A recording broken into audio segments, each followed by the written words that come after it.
Let's all go to the lobby. Let's all go to the lobby. Let's all go to the lobby.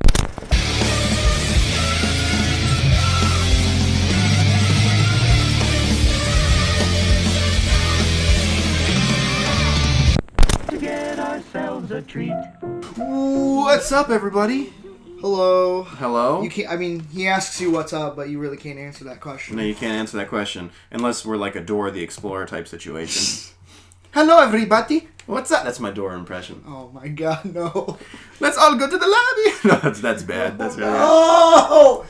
Hola, soy Dora. That one wasn't bad. Dude, you're bringing a sickness out in me. I wasn't sick until you just started talking. Okay. You know what? I'm sorry. All right, I see how it is. I'm sorry. I love you. Okay. Okay, so. Okay. Want to just jump into it? I mean, I guess so. Yeah. I guess so. Your boy, man.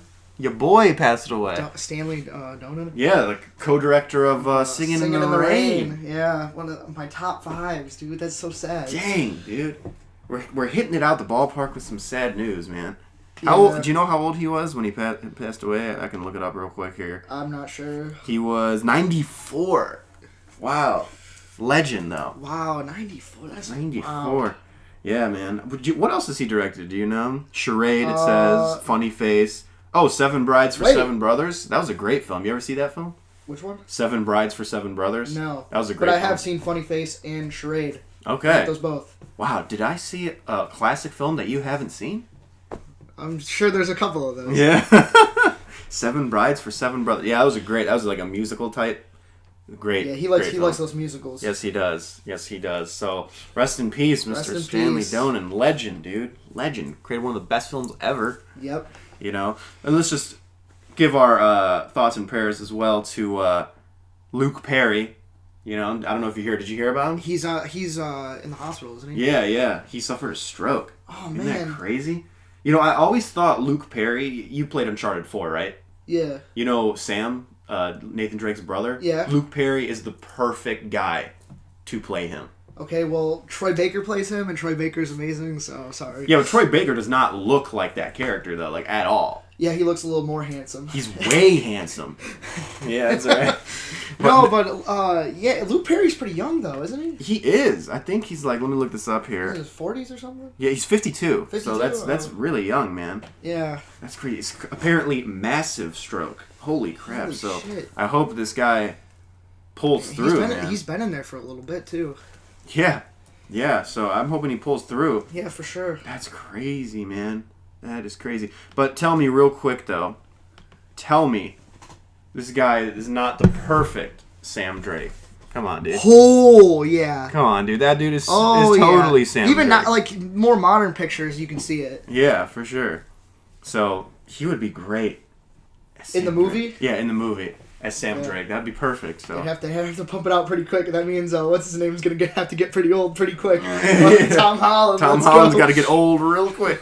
So but thoughts and prayers to Luke Perry, man. Hope you pull through, man. You'll pull through. I have faith, man. Strong guy. So, by the way, he's on Riverdale. You know that show? Yeah, the Archie show. Yeah, the Archie show. I always thought this. He is way above that show. Like, it's funny because you see these like kids trying to act against him, and I'm like, wow, you are way outclassed right now. Yeah. Like Luke Perry. But didn't he start at something like that? I think so. I can't really remember, but my point is that like when Luke Perry is like doing a scene with like the guy who plays Archie, I don't know the guy's name. Uh-huh. I'm just like, man, Luke Perry is out acting. He's like acting circles around you right now, dude. Like, come on. Like, oh, he probably knows it though. Oh yeah. Oh, he does. For sure. So yeah, thoughts and prayers to you. Pull through. There you go. Yeah. And we want to get into the. That's my intro for news. Yeah. Okay. I like it. All right. So as you guys know, Green Book won Best Picture. Rip. I've been dwelling on this for a little bit, T-Kettle. I've been dwelling on this for a little bit, and I've come to some conclusions. Okay, hit me with them. So I'm a little over it. Okay. I'm not so upset that Green Book won. And upset's kind of a strong word too, but I'll just use it. I'm not so upset that Green Book won. I'm upset that Roma lost. Yes. You know, Roma deserved it. But I will say, I would have rather had Green Book 1 than Bohemian Rhapsody or, like, Vice, you know, personally. Even though I haven't seen them, but I would probably have rather had Green Book 1 than, like, some of the other nominees, you know. I don't think it's the worst choice to win, you know, personally. Just think... That's true. You know, I just think... It definitely was the most... Well, I think Vice and then Green Book were probably, like, the most left field. Yes, those are like those are the three, in my opinion, that like just kind of didn't really deserve it because it would just kind of feel like more of the same. The three meaning Bohemian Rhapsody, Vice, and Green Book. Okay, yeah. To me, they're kind of all in the same ballpark. They like they're just it's just mediocrity. Out of those three, though, you got to admit Green Book would be the best one. Choice. Yeah, for probably. sure. But anyway, I mean, given the fact that I haven't seen Vice still. Right, but yeah. Yeah, just. What a weird choice but, out of all of them. Yeah, I think Roman deserved it. But again, people are like calling it, I know you kind of like Crash, but people are calling it like the new Crash. Like the Crash of 20... I liked Crash. I don't know if I still like Crash. You're right, I haven't seen it in so long. Right. I did see Crash semi-recently, and Green Book is, no offense, leagues above Crash in my personal opinion. So... I think Green Book's a little more safe. Than Crash? Yeah. I guess, yeah. Crash was real, but Crash was, like, so anti-racist. Like, I mean, it's a good message to have, but, like, it was so in your face, you know? Yeah. It was, like, crazy. That was a weird year at the Oscars. 2006? Was it... Well, it was 2005 Oscars, but yes. they aired in 2006. Freaking It's Hard Out Here for a Pimp won Best Original Song by 36 Mafia. It was a weird year for the Oscars that year. There's a few that are like, wow, like, I can't believe this is what they have to work with. I would have just skipped the Oscars. Right. We'll wait till next year, just clump them up together. So, again, I mean, first of all, I want to say, congratulations to Green Book. I should point that out. Congratulations to the team. I'm not even saying it facetiously like T-Kettle is. No, it's not like that. Like, I think it's a good movie. I just think it's... No, I get you. I've been having a lot of introspection since this moment. Cause like, I don't like to call myself a critic. I don't like to consider myself a critic. I like to consider myself a filmmaker.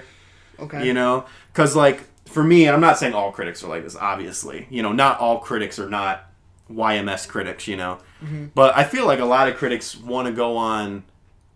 For example, they're like, Green Book wins Best Picture, right? And their first instinct is to go on, like, social media and be like, fuck Green Book.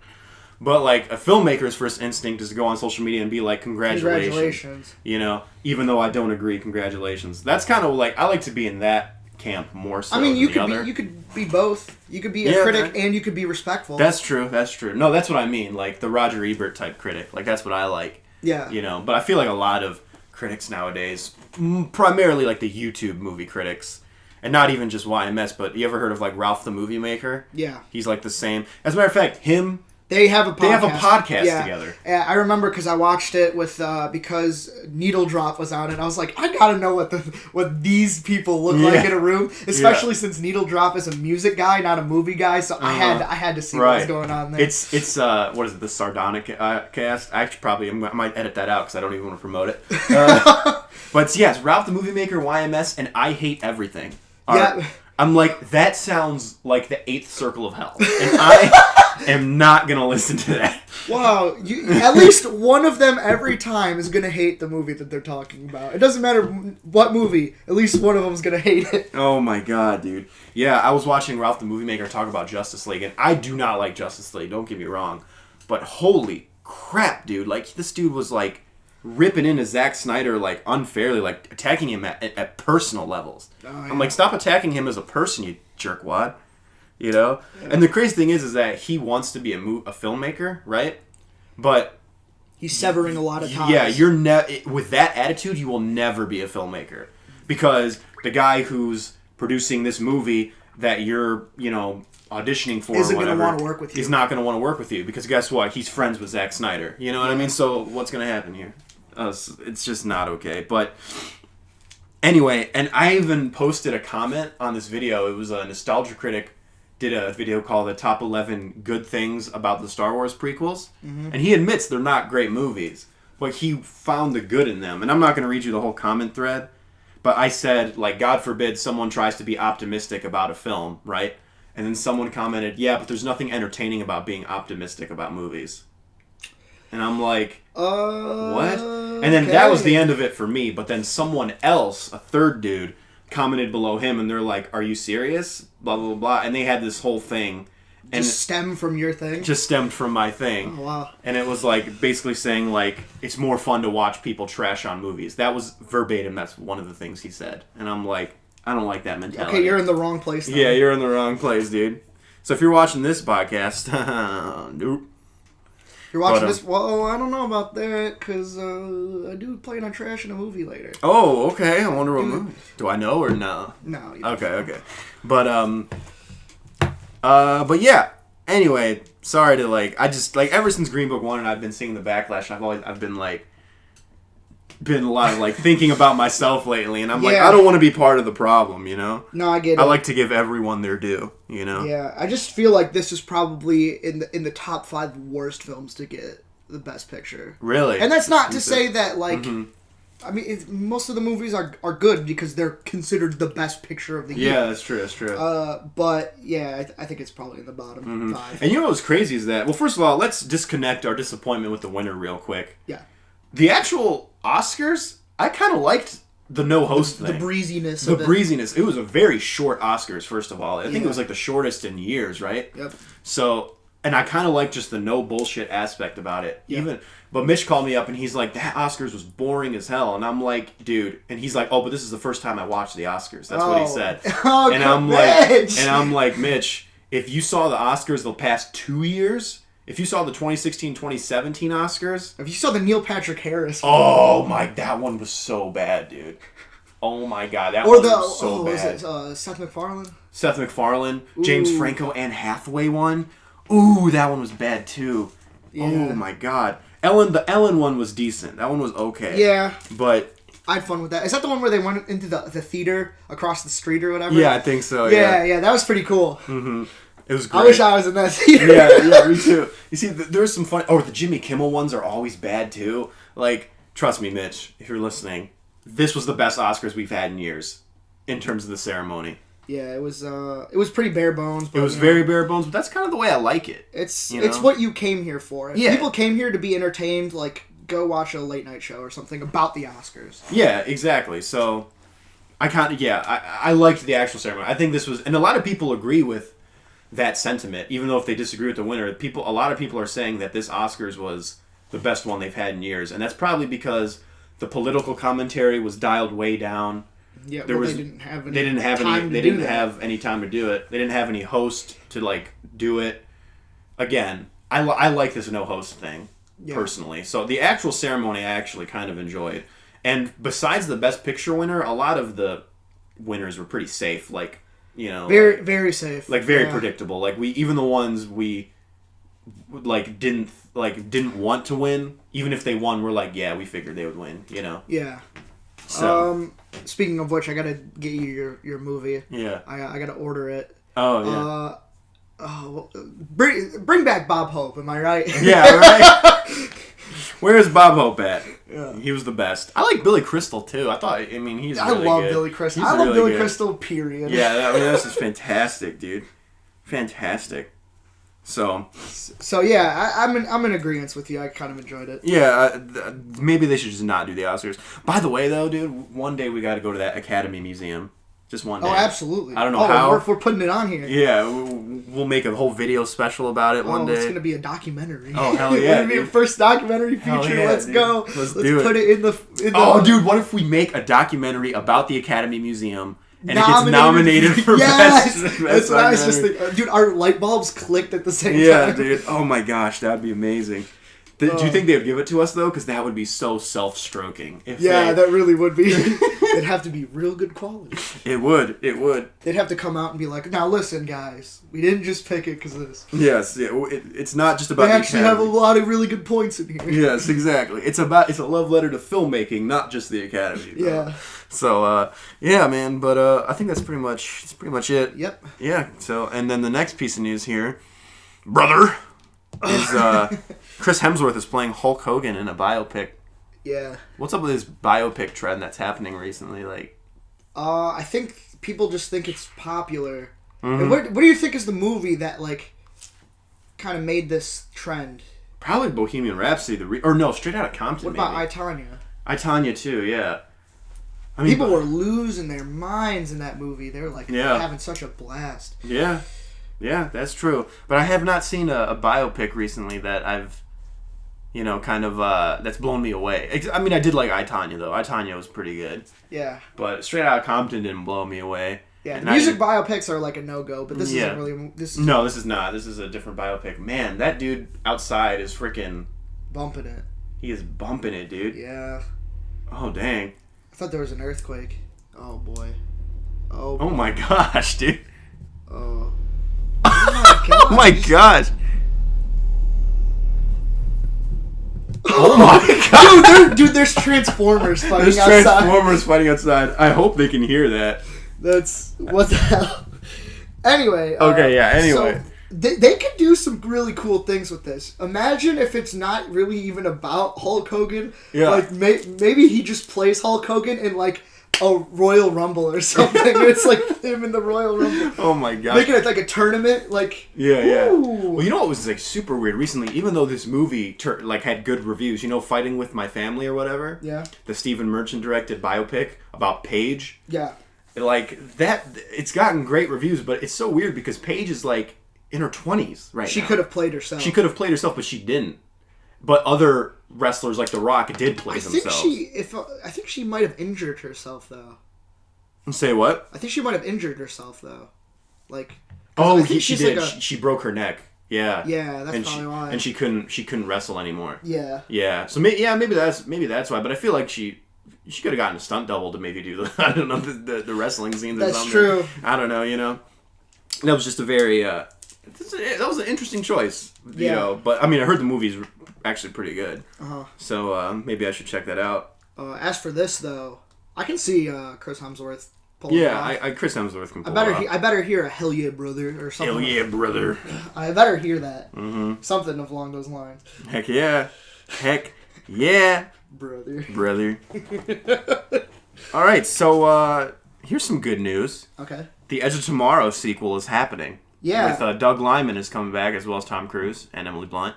Cool. So, yeah. And you know what? They better call it All You Need Is Skill, because it's a better name. Really? Yeah. That's what the manga was, or the anime or whatever was named. Manga. Yeah, the manga. That's what it was named. Yeah. All You Need Is Kill.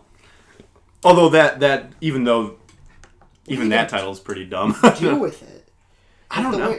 The way they ended it is like, it's pretty clear cut. Like, yeah. clean. It sucks that movie didn't make any money. I was there twice. I saw it in theaters twice. Well, I got to admit, when I saw that trailer, I was like, this looks terrible. But then the movie was actually really, really good. The marketing did not do that film any favors. Sure. Sure. But yeah, that turned out to be a sleeper that year, dude. So I'm glad they're making a sequel.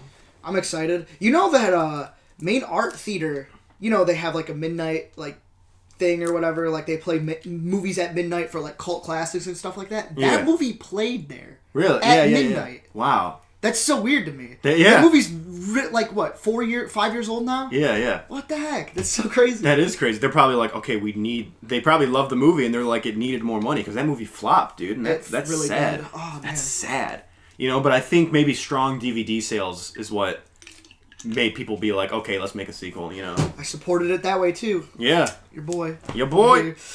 Yeah, dude, that's exciting. That's exciting, even though I don't know what they're gonna do with it. Me neither. But you never know.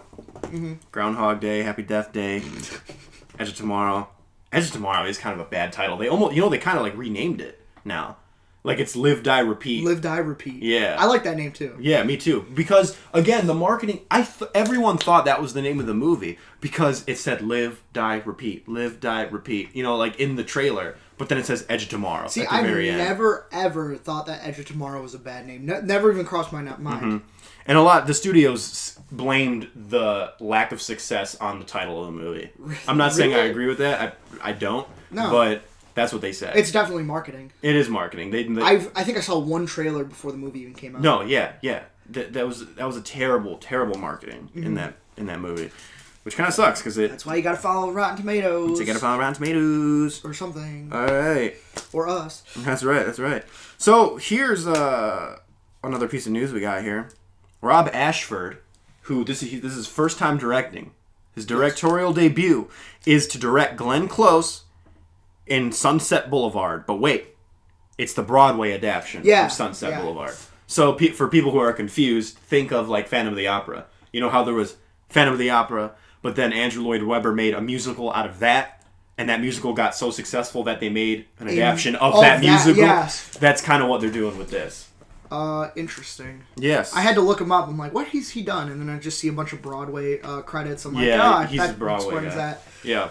So, I don't know, man. What do you think? I'd never seen Sunset Boulevard. I love that movie. Yeah, I heard it's one of the best films ever made. So, do you like the fact that... I mean, this is going to be a very different film. It's going to be so different. It's going to be and so I have different. no clue what they do with the Broadway that's different than what they do. Me neither. I've never seen the Broadway. I didn't even know they made a Broadway out of Sunset Boulevard. But apparently it's successful enough to, warrant its own film. Yeah. Kind of like Phantom of the Opera. I wonder if it's, like, still noir, if they kept that from it. Yeah? I don't know. I don't know. Yeah. I'm totally down. Yeah, I'm down too. That sounds awesome. Glenn Close? Hell yeah. Yeah, Glenn Close is a good actress. I'm ready for my close-up. I have seen that scene, though. I have no idea what the context is of that scene, but she's like... Yes. Kind of like her face is kind of like... Dude. Yeah. You gotta watch that movie. Yeah. If you ever want to watch it together, I'm totally down. Yeah, I'm hell yeah, I'm down. It needs a rewatch. Well, who was the director she was talking to? Was it Selznick or was it Wilder? Really Mr. Something's like, okay, Mr.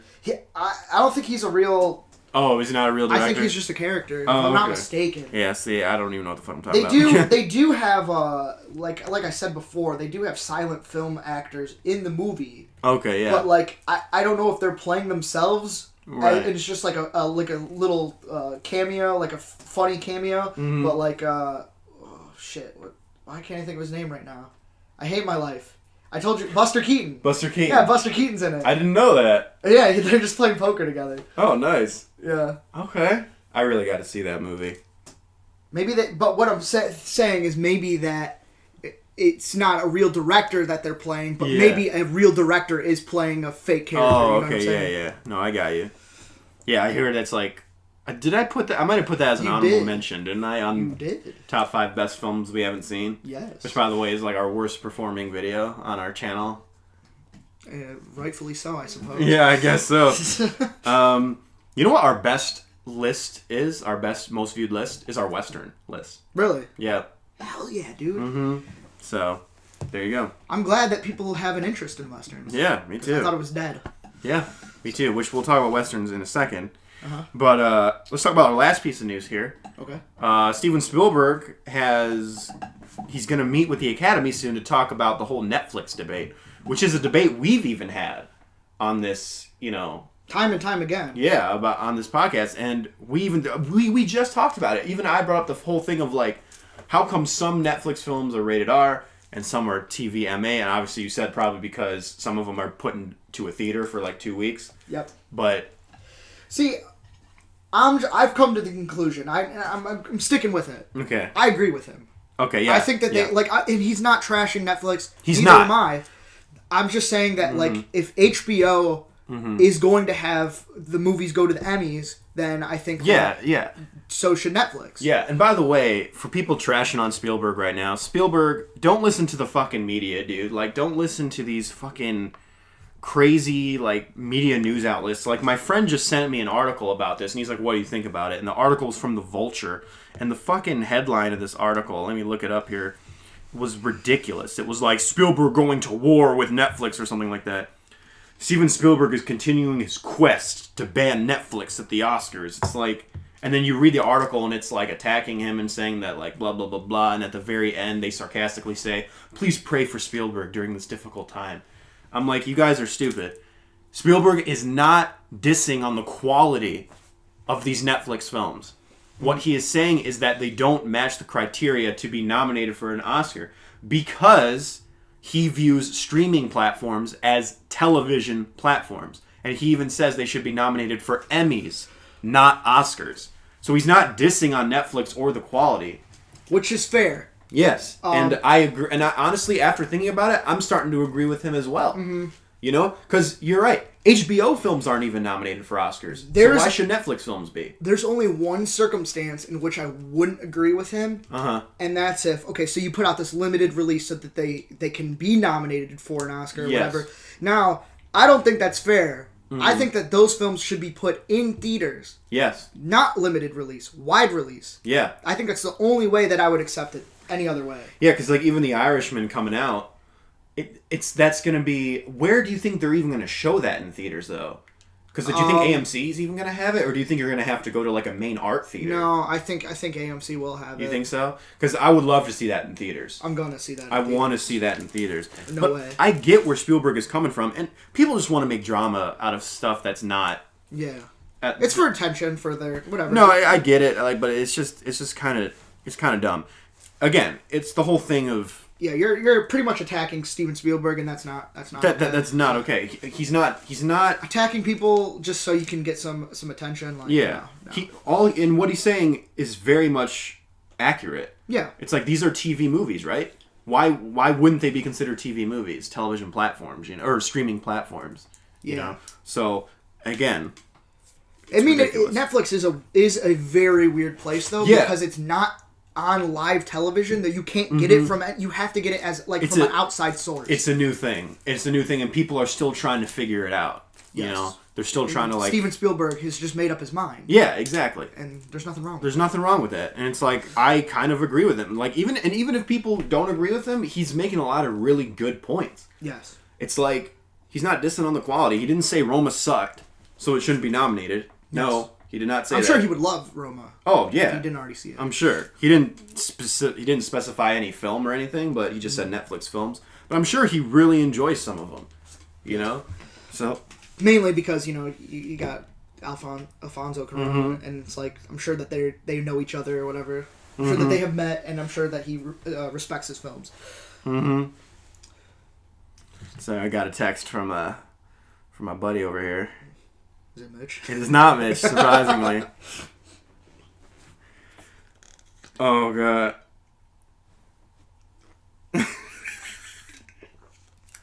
Okay, share with the class. Yeah, okay, so, Mitch is a very idiosyncratic person. Yes. Meaning he has like a lot of catchphrases, like he just said, like he said, he always has like these moments. Mm-hmm. And, so... We showed him, me and my friend David, who were in a group text together, me, him, and Mitch, we're always like, we're sending these memes back to each other of like, New Girl. You ever watch the show New Girl? No. And frickin' there's a character named Schmidt, and he's like, all day, like all the time. So whenever David's like, hey man, like, you want to go to Coney or something? And I'm like, all day. Like I send him that meme. But in the show, what he's doing is he's at a funeral. And he's, like, putting his head in the casket because he was scared of death. And now he's, like, overcoming his fear of death. And he's like, I could do this all day. And he's, like, dipping his head in the casket. It's, like, it's messed up, but it's really funny. And Mitch was like, he's like, two guys at a funeral meme. Like, that's what he calls it. Yeah. He doesn't call it the all day meme. He calls it the two guys at a funeral meme. So we're like, okay. So my friend David, he's like, you boyos want to get Sass Magoo today, like two guys at the funeral? Those are like Mitch-isms, And then I said, okie dokie, which is another Mitch-ism. That's always what Mitch says. Dude, Mitch is your Mark, dude. Mark is my dude. Mitch, dude. It's crazy. Oh, Jinx, you owe me a Coke. So I thought it was funny. Classic Thrill. Did I ever tell you that Mitch's nickname is Thrillmonger? No. Yeah, because Eric Stevens, a.k.a. Killmonger. His name is Mitchell Stevens, so it's Mitchell Stevens, a.k.a. Thrillmonger. Why Thrill? I don't know, because he's the Thrill, man. He gets lit more than all of us. Okay. He's a great guy, man. Yeah. Oh, love this guy. Anyway... Yeah, back on track. We've been mentioning Mitch a lot lately. He might be the new Brian mentioned. Yes. Brian mentioned. So yeah. Anyway, I'm starting to agree with Spielberg, and I can see where he's coming from. Same. And if they moved the Netflix films to Emmys, I wouldn't be upset. I'd be like, okay, yeah, that makes sense. Okay, yeah. Yeah, sure. At least they're getting their credit. Exactly. So. Unlike Mudbound, which wasn't nominated for Best Picture. What the fuck? Yeah, right. It was nominated for Best Actress, right? Supporting actress? Yeah. Yeah. So, anyway, are you ready for Trailer Trash? So what? We've been gone for like 2 weeks. We have. There's a couple trailers I forgot to even put on here, but can I start off? Go for it. So Jake's not sleeping. He's not sleeping, oh, boy. You start screaming. Okay, so for those of you who watched our top 5 most anticipated films of 2019, you would know that number 5 on that list for me was called The Kid, a Western directed by Vincent D'Onofrio, starring Ethan Hawke, Chris Pratt, and Dane DeHaan, right? Okay. And I saw the trailer, T-Kettle. What? And shit! It looks so good, dude. Okay. I can't wait, dude. It looks so good. Whoa. That was a double toasted kind of copy as well. Okay. Interesting. Don't tell me you didn't like the No, trailer. I actually watched this trailer like before you even way before you even I had to type it in because I was like, which trailer was this again? Yeah. Because I'm starting to get to the point where I just watch trailers now. Okay, yeah. And it looks real good. It looks so good, doesn't it? Yeah. I can't wait, dude. Dane DeHaan is the perfect Billy the Kid. And it seems like it's a cool blend of like romanticized Western, but historical Western at the same time. Uh-huh. Hell yeah, dude. I'm excited. I'm so very excited. excited. It's been a minute since I watched the trailer. But, yeah. But Chris Pratt is a villain, too? Yeah, I actually didn't recognize him until I saw his name. Yeah. I didn't recognize him until he spoke, and he's like, you think you could run away from me? And I'm like, why does that sound familiar? I'm like, is that Chris Pratt? Yeah, I didn't even recognize him. Chris Pratt, why do you sound so mean, dude? Mm-hmm. Go back to Andy. Be nice. Yeah, right. Be innocent. Yes. Dude, I am so excited. Yeah, I'm sorry I really don't have much to say. No, me neither. I'm just saying, it looks like a cool, dope Western, which is what we need nowadays. You know, and this is like a legit Western, too. It's very rare when you see a lot of straight-to-DVD Westerns now, which are like garbage. Like, this shows that there's a demand. I mean, you have A-list stars in this movie. You know? And Chris Pratt was in Magnificent Seven. Yes, and Ethan Hawke, too. Yeah, that's right. And is directed by Vincent D'Onofrio, who was also in Magnificent Seven. There you go. Apparently, Brian mentioned again, told me that this is where Vincent D'Onofrio pitched the idea to both of them. Like, he pitched it to Ethan Hawke, and then Chris Pratt got involved, and he wanted to be a part of it, too. Wow. So, look at that. Yeah, dude. I'm excited. I'm excited, I'm very excited. When does it come out? It comes out, I think it was April, but let me April? April? I think, hold on, that's soon. Let me just look this up. How much you want to bet you're going to have to wait a week before it comes out? Right. I know. Sorry. What? 2020. 2020. No, let me just look this up here. No. March 8th. So in like 4 days. What? What is happening? Why did they put the trailer out so late? I don't know, dude. That's fucking weird. Oh my gosh. What? That's like a Netflix thing. The first trailer debuted on February 21st. The Kid is scheduled to be released in the United States on March 8th by Lionsgate. Wow. What? That's crazy. But we're probably gonna have to wait a week because for real, they never put those movies in right away. No, they don't. Yeah, we always have to wait. The whole scheduling thing is fucking weird. Like sometimes we don't even get films. Like Suspiria, we never got. We never got Suspiria. We never got it. I think it came out in Detroit, like 42 miles away. Yeah, in Ann Arbor, an hour away. Yeah, I'm sorry, I'm not going that far. Yeah, I'm not going that far to watch a 2.5-hour movie. It's almost 3-hour movie. Almost 3. I can't do it. Like when it comes out on DVD, I'll check it out. Yeah. Or Blu-ray. So, but yeah, dude, the Kid looks so good. I just can't wait. Oh, I love me some westerns. Yep. Yes. I'm so happy for you. I'm so happy. It looks so good, dude. It looks so good. This might be. I think you might have gotten some rock hard. You know, you got rock hard at some of these trailers as well. Here's a trailer I think you might really like. The Souvenir. The Souvenir. You thought so, huh? I thought so. Yeah, no, it does look pretty quaint. Which is kind of weird because it's A24, and A24 is usually like pretty explosive. Yeah, yeah. This film, like, I mean, it seems like this film has like a dark side to it, but it's really like reserved from its trailer. Yes. It's composed, and I just really don't know what to make of it right now. I'd have to wait. This really does. It kind of seems like a movie that would come out on like Sony Picture Classics. Yeah. Or whatever. But I don't know. Judging, I'd see it, I guess. Judging by the trailer, and this is just me, by the trailer. So this has no reflection of how the movie could actually turn out. Sure. But the trailer bored me to tears. Bored me to tears. And I don't like using that term because it's very broad. It's a very broad term. Bored. It's so subjective. Yeah. But, like, nothing about this trailer even, like, it hit me in any way. I was just, like, watching it, like, blank-faced, and I was just like, I'm bored. Like, there's nothing happening. What's happening? You know? Yeah, I can kind of see where you're coming from. I mean, I'm not like super enthusiastic about it. Me neither. Obviously, I don't even think I don't even think I like it really. Yes. I think I'm just kind of on the fence right now. Yeah.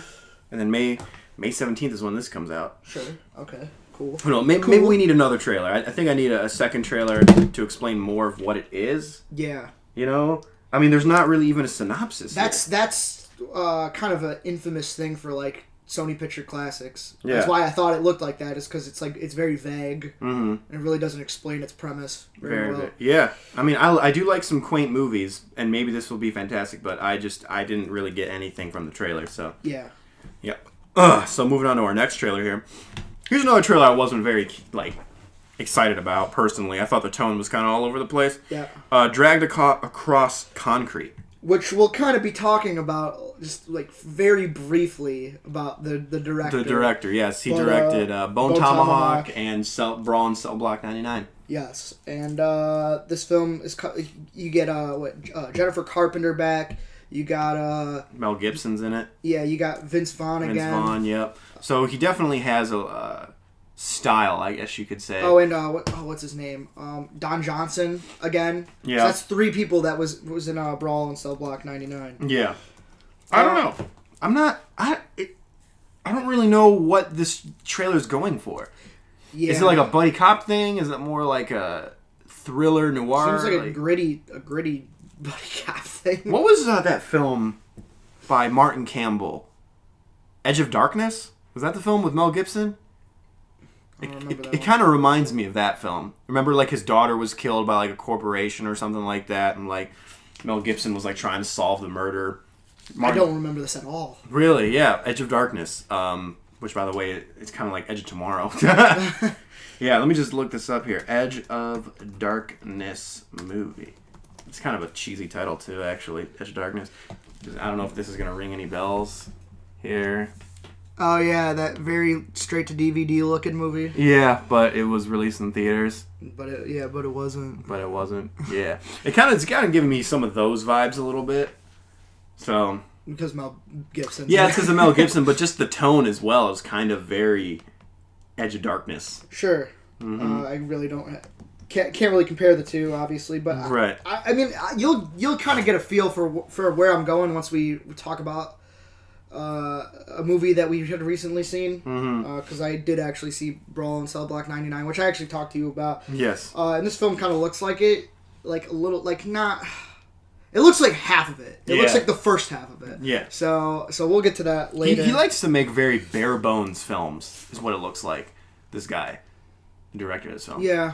It's very like a bare bones type film. Yeah.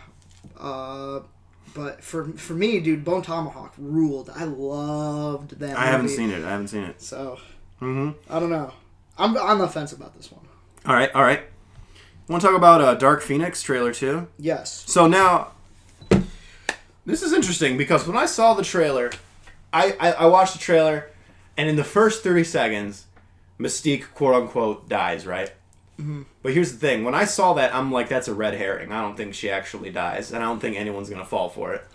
Everyone and their mother freaking immediately had, like, headlines saying major spoilers in new Dark Phoenix trailer. This whole thing is a spoiler. And then I come over here, and you're like, What are you talking What about? was the spoiler you were talking about in Dark Phoenix? Yeah, I didn't fucking know. Yeah. I didn't realize that she died. I thought she just, like... You know how many times these characters have been, like, blasted with, like, force damage or whatever? Yeah. And nothing happens? That's like, true. how am I to expect... Like, what? Yeah, well, Just pushed her back. I think it was more than just that, too. It starts with, like, why would you make me do that? She was my friend. You know, stuff like that. And then that happens, and then there's, like, a funeral scene later on. It's a red herring. I kind of think it is, too, because...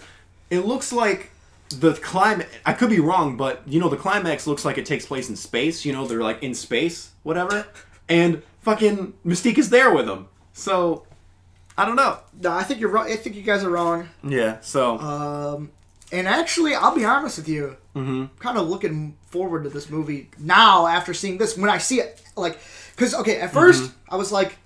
They just look like they're doing cosplay again. Like I think I talked to you about that before. And now, like, when you get the movie effects and stuff like that, you can kind of see, like, the whole vision coming together. And it's starting to look pretty entertaining. It's starting to look a little epic. Yeah, can I add to that? Sure. I agree. This trailer sold me way more than the first trailer. First trailer, I was still optimistic, but I admitted, I'm like, it kind of looks generic. This trailer actually had some meat to it. Oh, boy. And there's some like, scenes that I can't wait to get to. Yeah. It looked good. I'm gonna be real. Okay, I don't like it when... And everyone's saying, like, oh, this movie's gonna fail, blah, blah, blah. You're just saying that because Marvel bought Fox and you want them to reboot it. Just let them have their final film. Let them go out on a high note. Stop wanting films to fail. I hate it when people want films to fail. You know, it's the biggest pet peeve of mine. Yeah. They did it with Alita. They did it with Han Solo, a Star Wars story. They did it with... Some of those movies did fail. And some of them did fail. But some of them... Or Tomb Raider, that was another one. Some of them, like, they did fail.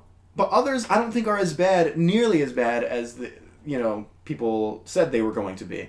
Like, Solo, I didn't think was as bad as everyone said it was going to be. You know, people are just... I don't know why people want films to fail so bad. Like, I don't know. Give me a break. I think, yeah, you're right. I think this trailer... Looks sick. Looks sick, yeah. Looks sick. Yeah. Dude, when Magneto, the helmet... Oh, and when she's squeezing it on him. It's so sick. Because it's a callback to when he... Remember when he did that to... The dudes in the helmets and stuff? Yeah, you're right. From First Class. Yeah. I'm like, so sick! I know, right? And a lot of people are like, oh, this looks like X-Men The Last Stand. Now, I like The Last Stand, but a lot of people are like, oh, this looks like The Last Stand 2.0. And I'm just like, I don't think so, man, because you see him going into, like, space and shit. Like, yeah, it's nutty. Yeah, it looks like there's alien origin to the Phoenix Force. It looks like they're going to go that route. Which is what it is in the comics. Now, I understand back in 2006, people couldn't buy that. We've talked about this before. In The Last Stand, they made it more of like a suppressed thing that was already within her. And a lot of comic book fans were like, man, but where's the alien, blah, blah, blah, blah. And I'm like, in 2006, people had a hard time. You can't throw that at You can't just throw like, oh, by the way, they there's this... slowly eased into that through like Thor and stuff like that. Yeah, exactly. Like, can you imagine back in 2006 if they just made Guardians of the Galaxy? It just wouldn't have worked. I don't think it wouldn't have worked. Exactly. So, yeah. The public perception of superhero films at that time was you could not do something like that. Another positive to Marvel. They know. Yeah. They know how people are going to perceive these things. You had to start with Iron Man, which is pretty grounded, and then eventually like go... I remember when Thor was considered like a jump. People were saying, I don't know if I can buy Thor, man. Like a lot of people were saying that. And now look. The way they describe it as science that we just don't understand. Yeah. Yeah, they really went down on that message. Like, they really tried. In that movie, they were like, oh, no, it's science. It's science. Yes. You know, and now it's like, oh, yeah, whatever. It's magic. It is magic. Science so close to magic, Dude, it's basically one magic. of these days, like, they're just going to be so deep into it, and they're just going to... They've accepted magic. You got spell books and everything. Yeah. And then at some point, they're just going to be like, dude, it's science. Yeah. It's actually science. We have an explanation for this now. And they start, like, doing some like, whiteboard shit. Right? Like some Back to the Future 2 shit. And this timeline goes like... Yeah, that's great. The spellbook has a flux capacitor in it. Yeah. Oh my gosh. And it's all about the gigawatts. The time stone is really just 2.21 gigawatts. Oh boy, dude. Oh my gosh. So yeah, look, a lot of people are saying Fox, shit. It's like, look, I've always been a defender I'm of the game. X-Men movies, and I'm game. Let them go out on a high note. Could this movie suck? Absolutely. And if it does suck, people are going to be like, oh, yeah, you regret it? No, because the trailer looked dope. So. I thought Apocalypse looked awesome. Yeah. And I love the Age of Apocalypse storyline. Yeah. Apocalypse is one of the best X-Men villains. Yes. Yes. They did him dirty. They did him so dirty. That one, I will admit, was a huge misstep. And you know why? I was just thinking about this the other day. Is because they rushed that film, dude, so fast. Remember they announced that film before Days of Future Past was even released? Yes, because they had... Well, even though they had the end credit scene or whatever, too. Yeah. Where he's just making, shifting pyramids and stuff like that. Yeah. That was sweet. Yeah. Well, of course, they made that end credit scene for that movie. They knew Apocalypse was going to be the next one, but... Yeah. It just that whole film looked like a different film than Days of Future Past. Yes. That whole film... I mean, I don't know, maybe Bryan Singer, I mean, we know what I think he kind of lost his mind. I'll be real with you. That dude must have lost his mind, obviously for the obvious reason, but because, I mean, he did Apocalypse, and that wasn't good, and then he did Bohemian Rhapsody, and he got fired off that, because he was just insane, apparently. Yeah. So... Causing lots of problems with people. That's right. So this is Simon Kinberg's first film, that he's directing. So... It's going to be interesting. Let's go. Yeah, I hope you do well. Yeah, I hope you do well too. So we need more new directors. We do. And writers, in particular writers. Yes, for sure. So I'm excited. I mean, I'm looking forward to it. Sure. A lot of people are harping against this film, but I'm just, you know what? Let's go out with a bang before Marvel gives us a more comic accurate version. So I'm interested to see what you're going to say about this next one, though. This next one. Oh. Hellboy? Yeah. Hellboy, the new Hellboy trailer. You know what I think about it? It looks bad. It looks terrible. It looks terrible? I think so. I think it looked better than the first one. Yeah, but that's not saying much, though. I guess that's true. There's no weird accent. I even said this in my Stardust. I was like, I feel like I'm flip-flopping with the trailers because everyone on Stardust was giving Dark Phoenix a hard time, and I'm like, nah, I think it looks good. And then everyone was praising Hellboy, and I'm like, ooh, this doesn't look good. Yeah. I'm still getting, to me it looks very generic. And I'm still getting, and I'm not saying this just because Mila Jovovich is in it, but... Resident Evil vibes. It's Resident Evil vibes, dude. I'm telling you. That's why they cast her. They typecast her. Yeah, right? I mean, I don't know, man. I just miss Guillermo del Toro's Hellboy, man. I really like those two films. Yeah. So, especially the second one. These threats look pretty menacing, though. Yeah. Yeah. He's some dude just walking through a river, just breaking bridges and stuff. He looks like a Megazord from... Or what is it called? Power Rangers? Yeah, Power Rangers. Yeah, no, I get you. I don't know, man. It's a very heavy metal trailer, I guess you could say. Oh, yeah. They did a heavy metal version of Smoke on the Water, which doesn't really mix at all with what's going on. Yeah. I don't know. It just looks very generic to me, man. I'm just glad that they removed the comedy. Don't attempt that. No, yeah. The first trailer seemed like they were just trying to do Guillermo del Toro's Hellboy again. Yeah. This one, you're right. At least they try to do something different with this trailer. There's a couple comedy elements here and there, but nothing like the first one. Yeah. Not with the frickin', what's that song? Dun, dun, dun. Oh, Monet, whatever. Yeah. They had that song in the first trailer, that was just not I think they were just trying to gauge, how people would react and stuff like that. And then they're like, okay, let's drop the real shit. Yeah, no. But even so, I'm not saying I'm sold. I think it's better, but that's you're right. It's not saying. Yeah, it's not saying much. Yeah, I'm not feeling it. It could be cool. It could be cool though. It could be cool. Yeah, it could be. Yeah, you're right. I mean, anything can prove us wrong. Anything. Anything can happen. So I think honestly, the worst part of this movie is Hellboy. Just looking at it, yeah. I think some of these creatures, because I don't really know anything about Hellboy. Me neither. And stuff. This guy's transforming into a leopard or something like this. This giant ass leopard, and then there's that one dude that's just or chick. I couldn't even tell. Just punches some dude and his spirit escapes him. Yeah. I'm like, I don't know what's going on here. I don't know any of these characters, but that's a cool power. Yeah, That's a real cool power. I really wonder what's gonna happen. I mean, I don't know if it's more or less comic accurate. I'm gonna be real with you. I really don't. Oh, you don't know anything about Hellboy? I barely know anything about Hellboy. I don't read a lot of Dark Horse comic books, so yeah. I don't where's Abe Sapien? Where's the Fishman? He's nowhere. Good question. Maybe people just compare it to Shape of Water. Or True, right. They're no, let's not do that. Right, yeah. That was Remember there was a rumor that Shape of Water was going to be a Hellboy prequel? Do you remember that rumor? Yeah. I remember Brian was really holding on to that theory. He really wanted it to be a Hellboy prequel. I believed it even when seeing the trailer. I'm still like, this is a lie. This is the Abe Sapien film. Right. Yeah, that's what some people thought. But you know what I thought when I saw it? I thought it was a BioShock movie. Really? I could see that. The aesthetic is so the aesthetic really spot is on. BioShock. Yeah, they need to make a BioShock movie. That would be sick. That movie, I mean, that video game was amazing. So eerie, dude. It's one of the best horror games I've ever played. Yes. It's like so creepy, and it creates its own world. It's so good. Yes. So.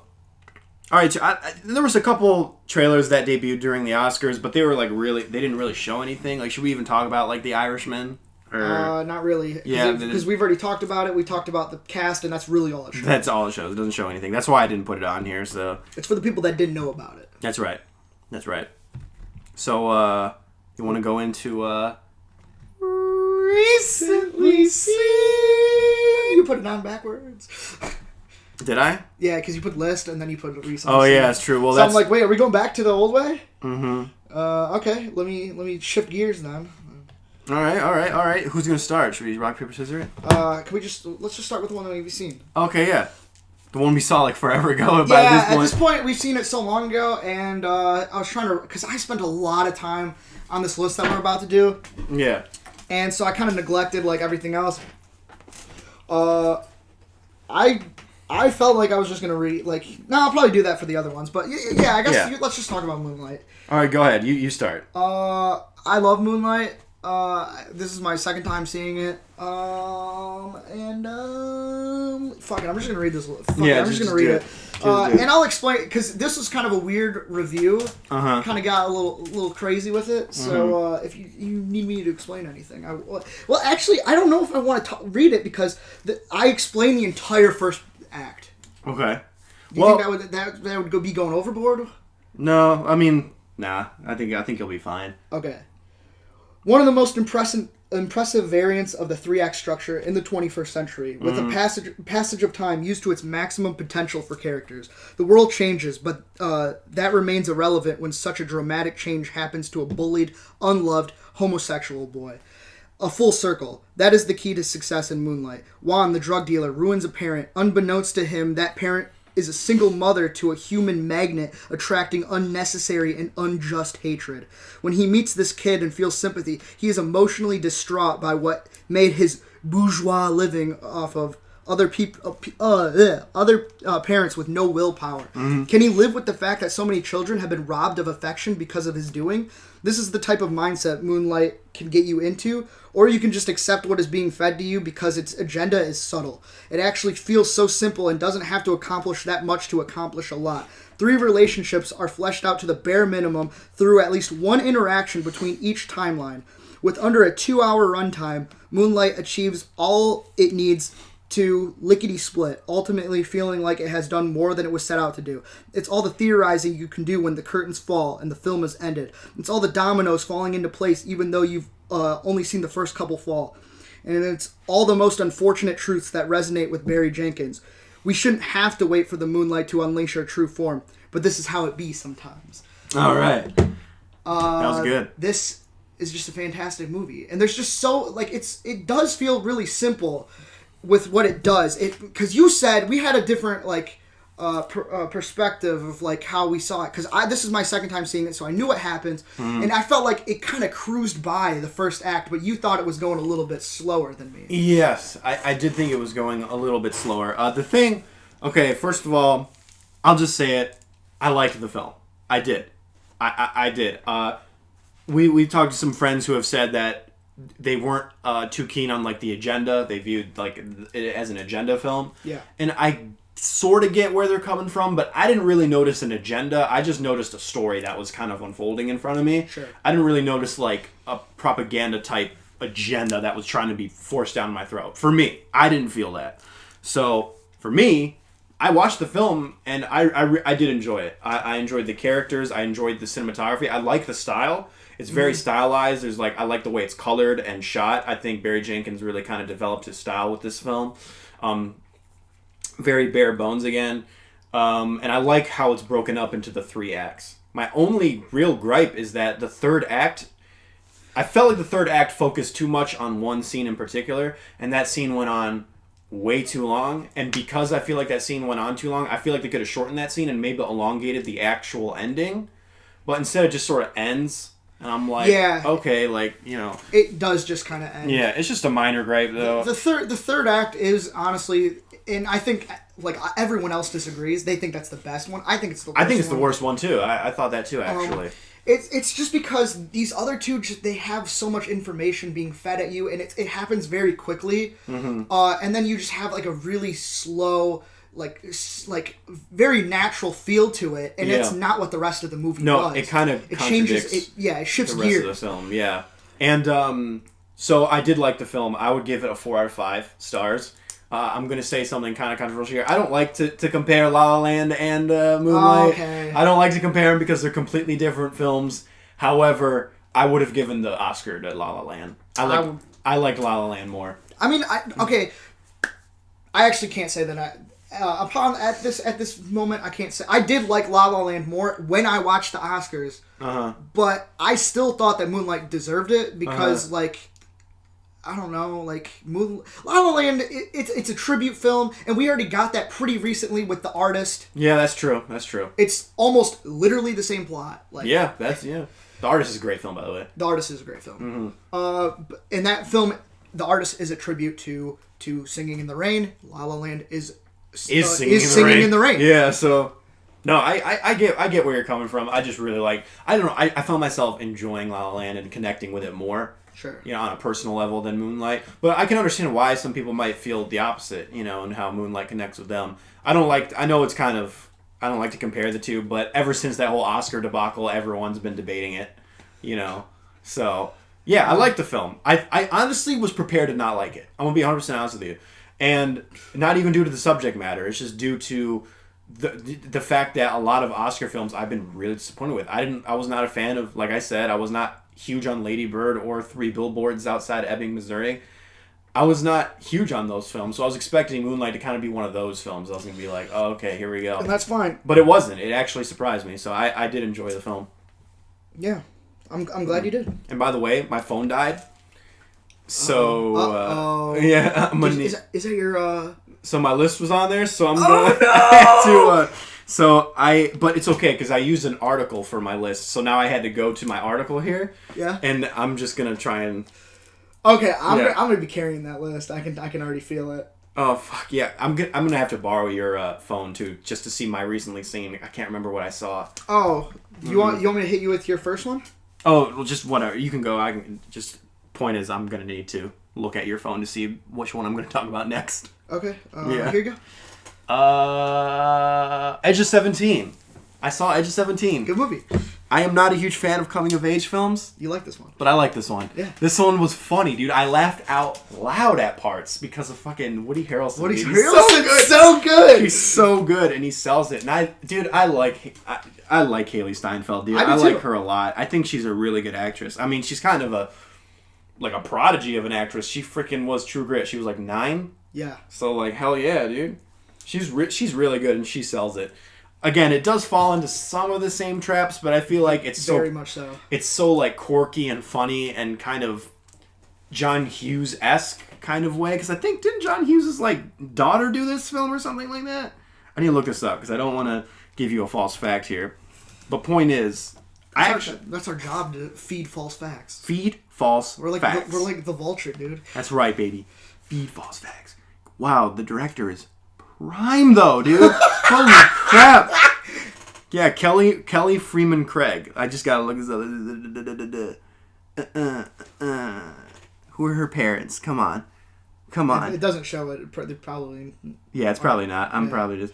Oh, okay, never mind. Her influences were John Hughes for the film. For some reason, I thought it was John Hughes' daughter. That definitely stands out. Yeah, it definitely shows. And I feel like a lot of coming-of-age films are not fun. This one was fun. And I actually enjoyed most of it. I liked the drama. Again, Same kind of like the whole car scene that happens, like the whole like sexual car scene that we've seen like a ton of coming of age films. We even saw it in 8th grade. Oh my god, 8th grade's the 8th grade one was worst. Yeah, that one was hard to watch. That one was hard to watch. This one's not as hard to watch, but you see it coming though. You're like, okay, here we go. But overall, I still liked it. I gave it a 4 out of 5, baby. Yeah, I'm about in that same ballpark. Sweet. It's a good movie. Yeah. Enjoyed it. That was quick. Yeah. That was quick. Just I saw it a while ago, so. Alright, so I'm just going to read to you, because I suck. Two trailers. Two trailers. Okay, two we're going reviews. back. Okay. 2 reviews. We're going to make it real quick. Alright, real quick. Yeah. Do it. Okay, so I said I saw Brawl in Cell Block 99. Yep.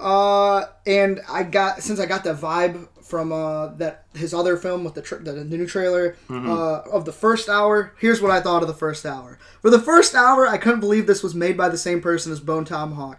Dialogue pauses were awkward. Vince Vaughn just plays Vince Vaughn, and he, if you didn't already know, he ruined. I think he's the worst part of True Detective season 2. Oh really? And oh my god.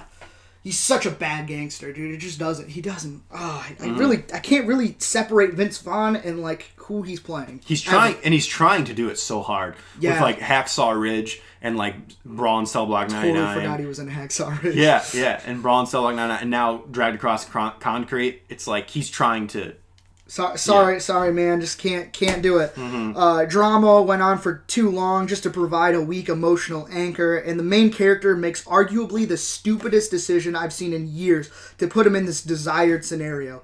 I hated the first hour. Garbage. After that, an entertaining hook was finally introduced, allowing skull-bashing, superhuman strength, grindhouse fun. The score attributes the Thing's epic bass, slow brawls, always end satisfyingly, and the mannequin head explosions are somewhere between grimacing and hilarious. If the goal was to tribute John Carpenter, why did it have to take so long to let loose? Yeah. For me, I would watch this film again, but I would literally just skip So that's why I think it's a little above average, but not very much. So I'm going to give it a high 5. Let's go. Oh, let's do it. I have seen this film, too. I saw Brawl in Cell Block 99. I'm pretty much the exact same spot as you. First hour kind of bored me to tears. I was like, well, what am I watching? Like, I am not hooked, really. And then when he goes to jail and then that hook starts happening, I'm like, okay, this is the movie I signed up for. Yes. And like for John Carpenter tributes or whatever, like I really got like an Assault on Precinct 13 vibe. Yeah. That movie's like an hour and a half, and it's a no bullshit film. It just starts going right to it. And you're right. This film has, I don't know if it's intentional or not, but for me, it had one of the worst, hilariously worst practical effects I've ever seen when he does something. Oh, I loved it. I loved those. I was like, but it looked so fake, but it looked hilarious. Yes. And I was like, I can't tell if that's like a tribute to like old Grindhouse films. Totally. Because because of how fake it looked, but it's funny. The movie was almost worth seeing just for that laugh. So. And then the next one I have, I'm just going to read this off. Loving Vincent. It's a perfect idea for a tribute to one of the greatest painters who ever lived, Vincent van Gogh. Entirely animated as oil paintings from 125 painters with 65,000 frames intended. Dang. Since only 1,000 frames ended up surviving, the team had to use rotoscoping to provide motion. Even if it didn't turn out as planned, the ambition and the results speak for themselves. I, for one, naturally thought it would become nauseating, given I felt the same way with Waking Life's awkward motion, but I adapted to it quickly. Loving Vincent starts with a promising mystery about what actually happened during the mysterious death of the painter. Using gossip as a way to display his character emotionally disconnects the viewer from Vincent, though. Only seeing him a few times with a different take from a random character's account did absolutely nothing for him. As well as having an anticlimactic finale, Loving Vincent definitely witnesses visuals protruding from the writing. But you should still see it, because it's a work of art. Yeah, there you go. It's actually, I feel like I kind of undersold it a little bit. This movie did have me interested, and I thought I was only going to be able to focus on the paintings, and I was going to completely lose track of what was going on, but that wasn't the case. They had a lot of really good voice actors coming in, and stuff like that. They had a good mix, and they're actually, another thing that I didn't point out in there is that they had a lot of the same frames from like the paintings that he did to match like someone crying like in a rocking chair or something like that. Yeah. It's one of it. Like they used that same image in the film, and they did a bunch of those. Okay. As as a tribute or whatever. So I really did like the film. I think it's one of the best like artistic visions in a while. I'd give the film a low 7. Okay. The narrative's not as strong, but, you know... Well, it's cool to see, like, this is another film I point to. Like, I actually thought about this film when I saw Into the Spider-Verse, because we were talking about how almost all animated films now are just kind of 3D animated, and there's really nothing that separates, like, DreamWorks from Disney or Pixar or even Nickelodeon or Illumination. They're all kind of the same... Like, they might have different proportions and different kind of whatever, but they still have kind of the same style of animation, right? Yeah. But, like, Loving Vincent took animation and did something different with it, which is pretty cool. Yes, absolutely. So and you should see it just for that alone. Or yeah. at least, you know, watch some of it. Yes, sir. There you go. Let's see, what do I got? Ooh, okay. What happened to Monday? I don't even know what this is. You don't know what this is? No. Okay, this is a Netflix film, actually. Okay. And I heard through the grapevine, people were like, you should watch this. It's actually pretty good, right? Okay. So that's all I really heard about it, right? I watched this thing, and it is actually pretty good. I don't know if it's because I always have a veil when it comes to Netflix films. You know, there's always sort of, I'm looking at it as a TV film. Ironically, we just talked about this. I'm looking at it kind of as not like a TV film, so I'm not judging it harshly. So maybe because I'm kind of viewing Netflix films through like rose-tinted glasses, I'm not criticizing them as much. I really enjoyed this film. This film stars... Hold on, now I gotta look this up, because I need to give this actress credit, okay? Okay. I knew... Because she did an insane job here. I just need to... I think it was Naomi Rapace, but I just want to make sure... Yes, it was. Naomi Rapace, or Numi Rapace, whatever her name is. She looks like... Because I don't know if I know her. Yeah, sorry. Numi Rapace. She was in... this girl right here. I don't think so. You don't think so? I don't know. This girl, maybe she has a very defined kind of features. Okay, so anyway, she stars in What Happened to Monday, where it takes place in a dystopian future where there's a huge overpopulation problem. Like, you would see this and be like, okay, Thanos was right. So huge population problem to the point where the government, it's basically China. You can only have one kid. And if you have twins or more than one kid, the government basically takes you and puts you in a cryo chamber to where they freeze you until the population is under control, and then they'll release you, sort of thing, you know. Okay. Yeah. So here's the crazy part, though. Willem Dafoe is in this film, and his daughter, who dies in childbirth, you never really see the mother, so he has to take care of her kids. She has 7 kids. She has, what are they? No, sextuplets is 6 kids. Whatever. What 7 kids is. So she has 7 kids. 7 kids, right. There's a name for it. There's like sextuplets. I know that's 6 kids, but I don't know what 7 is. Point is, 7 kids. So what he does is he names them Monday, Tuesday, Wednesday, Thursday, Friday, Saturday, Sunday. Oh, you know, so right. Anyway, What Happened to Monday is the film. Anyway, the film cuts to them as an adult, and Naomi Rapace plays all 7 people. All 7 sisters, right? It's crazy. Does that get confusing? No, because they have different personalities. Okay. So, which I'll get to in a second. But anyway, kind of not without spoiling anything, Monday goes missing. And because they have to hide from the government, they all have to assume the same identity. So they can only go out on the day of the week they're named after. You know? So Monday has to go out on Monday, Tuesday goes out on Tuesday. It's crazy, but it's kind of original. And it's like, it's a cool idea. And then Monday goes missing, and then they kind of have to solve the mystery of what happened to her. You know, it's pretty cool. Okay. And there's a lot of action and kind of spectacle in this film as well, and some really cool action. I'll just say that right off the gate, son. Here's my drawbacks with this film, though. There's a couple drawbacks. Is the 7 sisters are not really defined beyond their superficial traits, but that being said, like, of course, you have the slutty one, you have the smart one, you have this one, you know. They all have different personalities. And they're not really developed as characters, besides maybe a couple, beyond their superficial traits, right?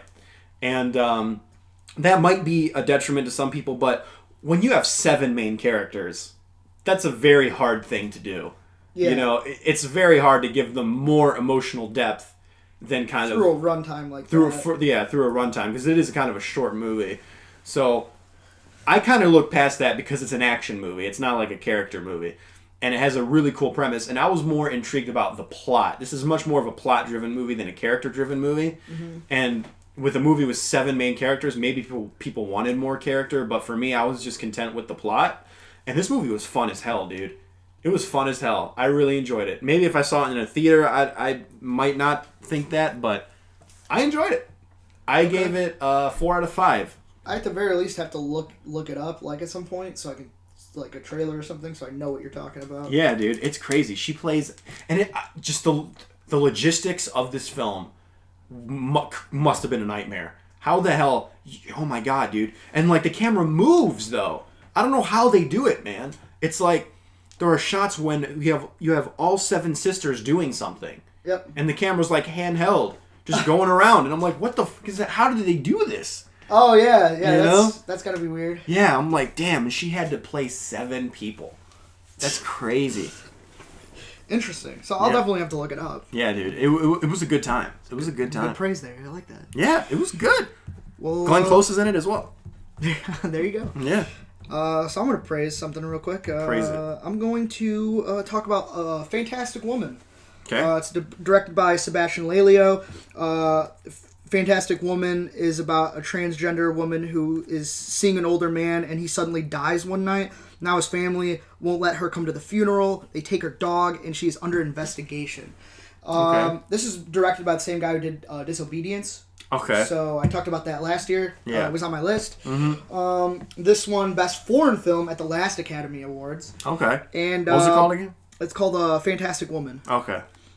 It's subtle with its approach. It has a little uncomfortable observations on how people treat her.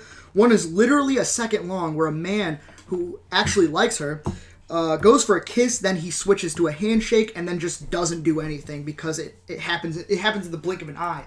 But like he's kind of like, it's hard to like for him to like greet. It's like, come on, it's a person. Yeah. Just, whatever. Yeah. Also, the way people speak to her, it's spot on. They speak to her delicately, but there's crudeness in their subliminal text. There's some scenes that are pretty aggressive with its subject matter, and in turn, I was uneasy. It's slightly bolder than Disobedience with its expression, but Disobedience does have the philosophical questions that this film lacks. Some shots are excellent. One of the best from 2018 or 2017 is when she has the little mirror like between her legs and she's looking at herself through it. I'm sure you probably have seen it. I have seen that. I know. Yeah, I know what you're talking about. There's a lot of metaphorical shots with mirrors in this thing about how she is seen through other people's eyes. I mean, I liked it. I liked it about as much as Disobedience. Okay. It's more timely, but in general, he's very comfortable where he is. Mm-hmm. I do feel like he plays it relatively safe a lot of times, and that therefore, like, there's not a lot to like really knock the film for. Yeah. Because it's just kind of like he just tells a story. Mm-hmm. And it just kind of breezes by. I do feel like this film does dwell on certain things a little too long. I mean, but it's a really good story about like bigotry, dignity, and like, and like I don't know. It's just it's a really solid film.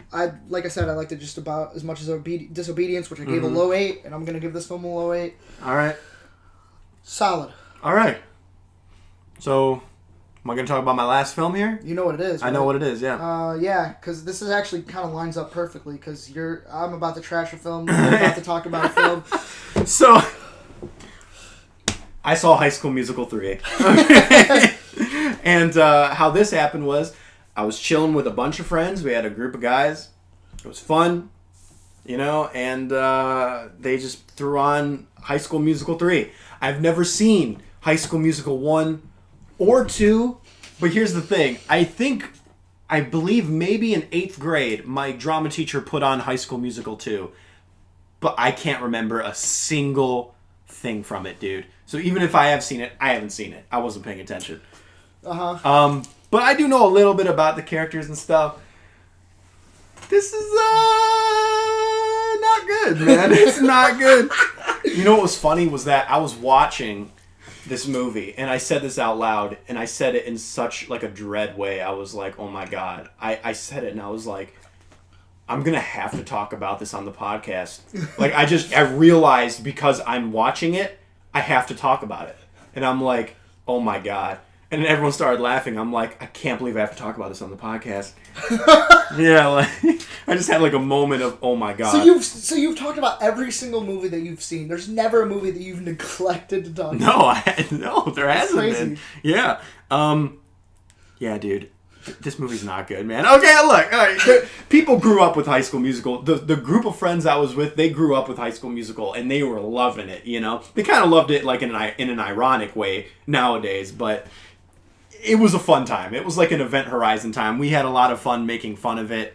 It was great. I will admit some of the songs are bangers. I will admit it, okay? Some of the songs are straight bangers, okay? Did they do any songs from the previous? All in this They played that song. They do. They still play that song. It was at the very. It was like at the very end. Oh my God! But this movie is like holy crap! Like it's such a product of its time. You don't think 2008 was that long ago, right? You're like, oh yeah, 2008. That wasn't that long ago until you see it, and then you see a dude in a fedora, a sweater vest, and a wallet chain. I know exactly which character you're talking about. Yeah, and you're just like, oh yeah, this was a different time. Yeah, this was a total different time. I actually did see 1 and 2 out of kind of necessity. Well, I don't know because the third one's the only one that was theatrically released, so I would expect the budget to be bigger or better.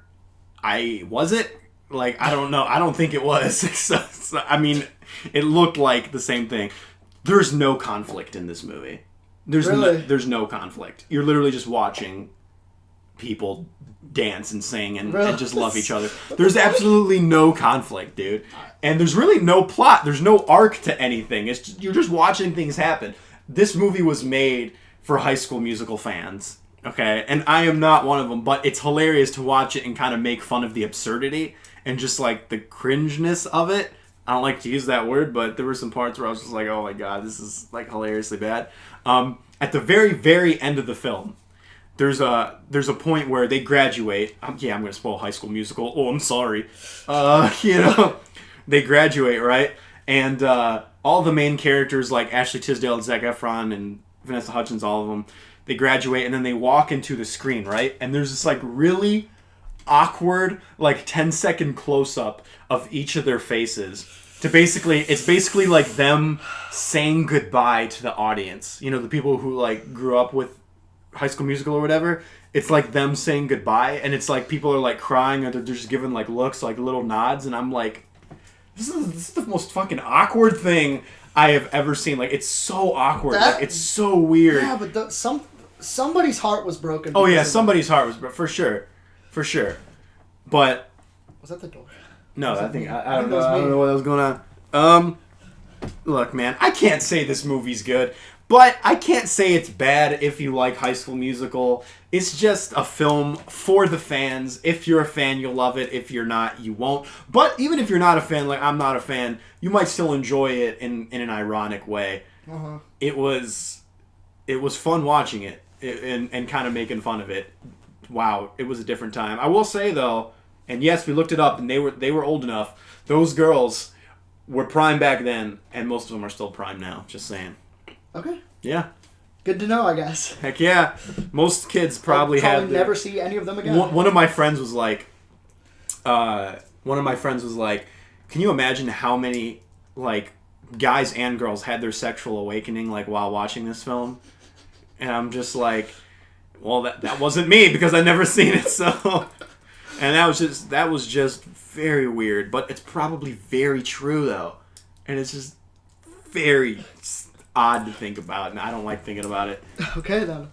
Yeah, so this... You got a rating for it? I don't. Well, how the hell can I rate it? No, you're right. How am I going to rate it? I wouldn't even give that a rating. Yeah, how am I going to rate it? I would never... I don't think I would ever rate something without seeing the other ones. Let me tell you something, though. This was a TV movie that was put in theaters. Yeah. They put it in theaters because they realized how big High School Musical got, but it didn't belong in theaters. No way. No way. So... That Disney Channel budget. There was a point where there was a green screen scene, and you could see...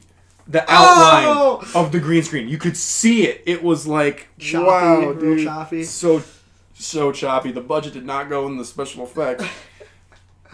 So. All right. Oh, and another thing, too. Sorry. Take a drink every time there's a rotating set on the film. Really? Because it's hilarious. Whenever there's a big musical number, the set starts to spin. And it's hilarious. Oh, you'd be smashed. Mm-hmm. You'd be so drunk. Yeah. That's all you guys said? That's all I got, yeah. All right. So I'm going to talk about a movie that it's actually doing real well on Rotten Tomatoes, or it did really well. Mm-hmm. It's got a 91%. IMDb has it at 6.5 though. Okay. How many reviewers from Rotten Tomatoes? You know, is it certified fresh or no?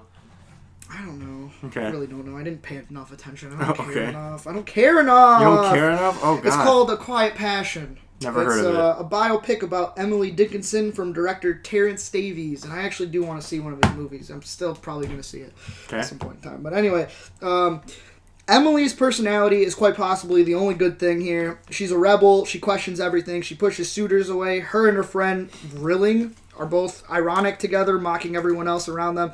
At one point, her friend literally, and I don't know if this was just Terrence Davies just like not paying attention or if it was just intentional, but she blatantly says, she calls America America. Like, I don't know if he just didn't care enough, but like that was really dumb.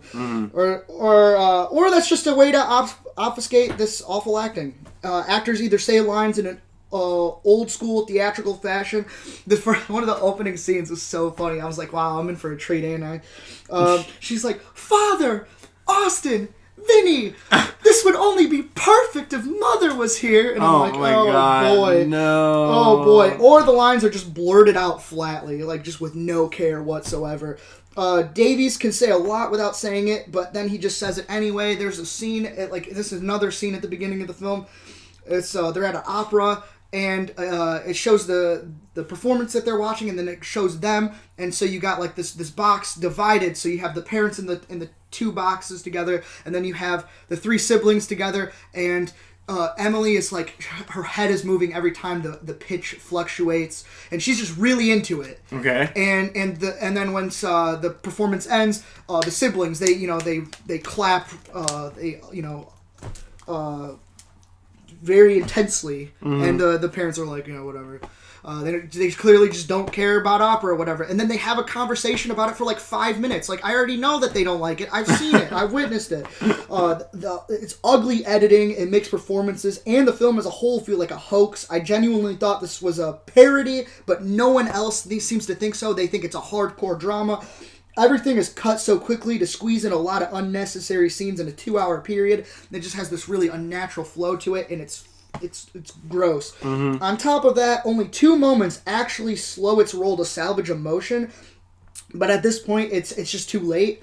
Davies paints religious folks in this film as morons or kooks, making me feel like he's mocking it, which is not something you would be about. I said that for you, by the way. Yeah, that's not, And a romance develops off screen. What a fucking wreck. Yeah. I gave it a 2. Damn. And everyone's praising Cynthia Nixon's performance. I thought she was very bad. Damn, son, you freaking murdered that film. Yeah, she starts having a stroke or like a seizure, and it just looks like she's being electrocuted. I'm like, wow, dude, this is bad. It happens, dude. That shit happens, man. And I wanted to like this film. And I'm still interested in seeing this other film. It's I thought this was going to be a foreign film because this other film that he made is a foreign film. So I'll whatever. I guess maybe it was just maybe he just didn't care. Maybe this just isn't his best work. I don't know. Yeah. I'll still give it a chance. But yeah, it was bad. All right. That was it, huh? Yeah. Oh, by the way, I just wanted to mention, I did see, quote unquote saw, I just had not to talk about it because I didn't see the whole thing through. My mom was watching August Osage County. Oh, okay. And I would watch like 20 minutes and then go like for 30 minutes just to do something in my room and kind of catch it back and forth. The reason I couldn't watch that shit all the way through, dude. I couldn't watch all the way through. Gotcha. I'll do a quick review if that's cool, just from what I saw. Okay. That was the most melodramatic film I have ever seen. If you think Star is Born is melodramatic, you would hate this film, Is Meryl dude. Streep in this film? She is in this film. Okay. Dude, I can't even believe how melodramatic this film was. This film is based off of a play, and it shows because people just have like 20-minute long discussions at a dinner table, which if Quentin Tarantino was writing the dialogue would be fun, right? It'd be cool. Yeah. Oh, yeah, absolutely. But not this film, man. This film is Real Housewives of Atlanta as a film. Okay? It follows a dysfunctional family, right? At a funeral of like a dead loved one, and it brings them all together. Scenes start like a reality show, like a Real Housewives show, where people would like the calm before the storm would happen, people would laugh and like they'd be having a good time, and then someone would bring something up, right, that they shouldn't bring up, and then fucking like everything comes crashing down. Like there's even an incestuous relationship between a character and her cousin, right, and then it's revealed that her cousin is actually her half brother. Okay. This is the most melodramatic thing I've ever seen in my life. I'm like, holy crap. There's even a part where Meryl Streep, who's addicted to pills, freaking gets out of the car and she starts running in a cornfield, like in a field. She's just running. And Julia Roberts, who's her daughter, is like, Mom, no! And she's just running in the field, like, nowhere to go. And then she, like, crashes down and she starts crying. I'm like, what the fuck is this? This is not good, man. And it has an all-star cast. Benedict Cumberbatch, freaking Julia Roberts, Meryl Streep is in it. And I'm watching this and I'm like, I'm gonna go on my computer. I can't watch. This is so. No, this is not good. Well, if you're gonna, I can't give it a rating because I didn't see it all the way through. Yeah, I get that. But if you're gonna bring that up, I'm gonna bring up the fact that remember when we were watching the Oscars and then after I'm like, I gotta watch that True Detective. Yeah. Mega disappointing. Really? I was so sad. Damn, that Dude, sucks. this first 7 episodes were so good, and this one was just, it wasn't that great. Sucks. You know, it kind of reminds me of Legion, actually. Because Legion, the first season, so great, but then the season finale was like, I don't know. Oh, really? Yeah. Oh, damn, I never finished it. I was like 3 episodes in. It was a great show, though. Yeah. Yeah. We still got an entire segment to go. I know, holy crap. I'm actually really looking forward to this because when I was doing this at like 4 a.m, I just got so slap happy, and some of the things that I wrote down, I probably forgot that I even wrote them, and they were just so funny to me. So all right. I'm gonna have a good time with this list. Well, I am not because Oh no, you'll have a good time. I'm gonna make you have a good time. Okay, well, I have no honorable mentions. Okay. Actually, I do. Roma for Best Picture. There you go. Actually, that's on my honorable mention as well. So let's get that out of the way. Yeah, that's my only honorable mention. I also named what Academy Award it was, and I named the category and all that stuff. So I have a ton of honorable mentions. I'm just going to start listing them off. Ready? Yeah, go ahead. 83rd Best Picture, The King's Speech over Social Network. Yep. As much as I enjoyed the performances from A King's Speech, it never had the impact or longevity that Social Network had, being hailed as one of the best of the 21st century, from its performances to its storytelling to making a new revelation such as Facebook be viewed as history. And while we're at it, Best Director should have went to Fincher because the direction in King's Speech was forgettable. 81st Best Cinematography. I'm sorry to do this to you, dude. Slumdog Millionaire over The Dark Knight. The most important component to making Batman feel larger than life. Time and time again in this film, he feels restricted by his ties to people, his truest weakness. Being the strongest entity in Gotham and still falling short to a mortal man, we should see how puny he is, but the cinematography won't let us. In fact, it shows that his first world problems are a threat to the public. The cinematography is great. Well, real quick to that, I think I kind of see where you're coming from, but I think Wally Pfister's cinematography, although he's a great cinematographer, I kind of view it kind of standard. Whereas like Anthony Dodd Mantle, who did Slumdog Millionaire, he's very stylized. You know, it's kind of a different. So you disagree with me? I do, but I don't, because it just depends what you want. I suppose. You know, it's like it depends what you like. You know, I really love the cinematography of Slumdog Millionaire. I mean, you're okay. I think it fit that story really well. That's probably fair. That's probably fair. 74th, Best Picture. Beautiful Mind over Fellowship of the Ring. Beautiful Mind never survived discussion after the first decade, but Lord of the Rings is one of the only prominent fantasy franchises and has a massive fan base. Okay, now this one, I think you're going to disagree with me, but you know what? I don't care. Okay, go ahead. 67th, Best Director, Forrest Gump over Pulp Fiction. Forrest Gump, in my opinion, is one of the top 10 weakest films to win Best Picture. Really? The direction is solid, but doesn't always match with the sporadic screenplay. Tarantino pretty much built something that no one knew they wanted until he offered his brand of diverse soundtrack selections, constant film homages, non-linear storytelling, and the nonsensical conversations only found in the movies. Yeah, see, the thing with that is I don't disagree, but I kind of do because when I was doing research on this, that was always the one that popped up. Pulp Fiction and Shawshank losing to Forrest Gump. Yeah. But I love Forrest Gump, dude. I really love Forrest Gump. I can't call that a snub because I just really like Forrest Gump is such a good movie. Like I view that as a classic, so I can't agree with it. But I see where you're coming from. I don't disagree. I know that there's going to be some more that's like you don't agree with, but I don't know.